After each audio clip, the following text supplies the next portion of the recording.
Every song tells a story. Have you ever wondered how your favorite tune got on the radio? Behind the Song explains the growth of newly releasing songs, from imagination to pen and paper to the microphone. So turn it up some and learn about the story each song wants to tell you. Hey everyone, welcome to Behind the Song. I'm your host, Elizabeth Miller, and today we have a guest with us, Miss Hannah Duffy. Hannah, you're actually our first guest speaker. How does that make you feel? I'm so honored. It's great. I've been working with Hannah on her new song, original song, Finish Well. So before we talk about the song, let's go ahead and listen to it.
So this is a really uplifting song, especially for people who are struggling and feel like they can't see the end in sight, especially for those of us who are of a Christian faith. It really helps keep our mindset on what our finish is, which of course is getting to heaven and hearing the words, well done. Now, you did a lot of scriptural research, for this song in reference, didn't you? Yes, I did. Okay, and this brings us to our takeaway of the day. So, Hannah, if you had one piece of advice to give to a new songwriter or somebody, what would that be? One thing I would tell every new songwriter is to choose a subject for your song and to really read up on it. The more you read, the more you're going to know, and the more you know about that subject, the more you're going to have to work with and to write with. Even reading poetry. I personally did not like reading poetry. I made myself read it though, And it really helps with making the song come to life and the flow of things. It really helps with just making it sound better, that poetry. It's beautifully written examples of amazing literature. So really just try to dive into that subject and find more to work with and more about that. That's definitely a good point, especially read even the bad stuff, the good and the bad, because the bad will show you what not to do. Yes, that's true. So I'd really like to hear about the song, but I think our listeners first would like to hear more about you. So, like, how did you get into this, or how long have you been doing this? So I've only been professionally writing for about 2 years now. As a kid, I used to put melodies to Bible verses, or even just try to come up with little rhymes and put like a little song to it. So I've always enjoyed writing, but what really got me into this song and the inspiration behind that was my pastor from Heritage Baptist Church. He asked me to write a song for one of our church meetings, and the theme for that was Finish Well, hence the title. And the theme verse was 2 Timothy 4:7. And that was obviously the inspiration for the verse and chorus. The song originally was just one verse and a chorus.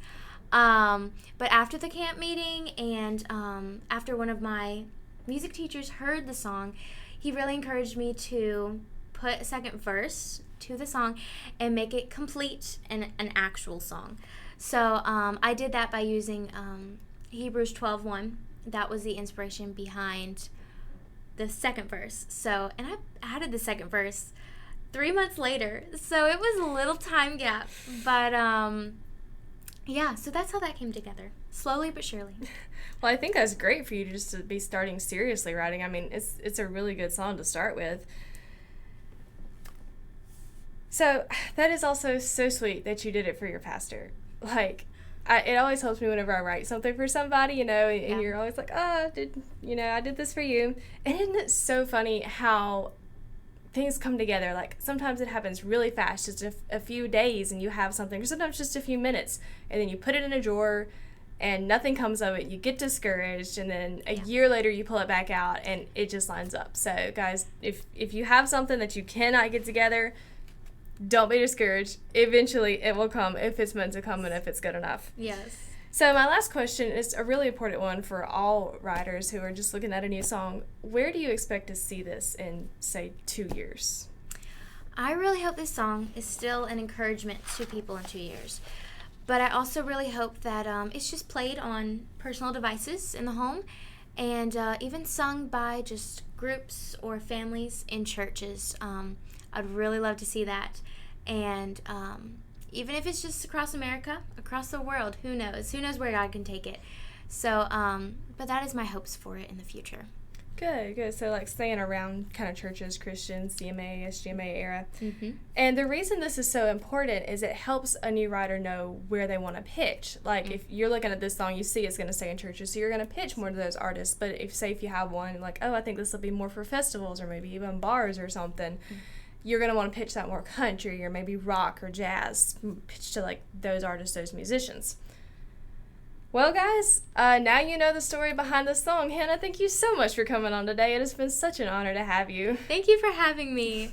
Don't forget to hit that like and subscribe button for more stories and writer's tips, and be sure to be back next week where we hear about how broken pieces can help form full lives. And always, be sure you know the topic that you are talking about and writing about, and keep on writing those stories behind the songs.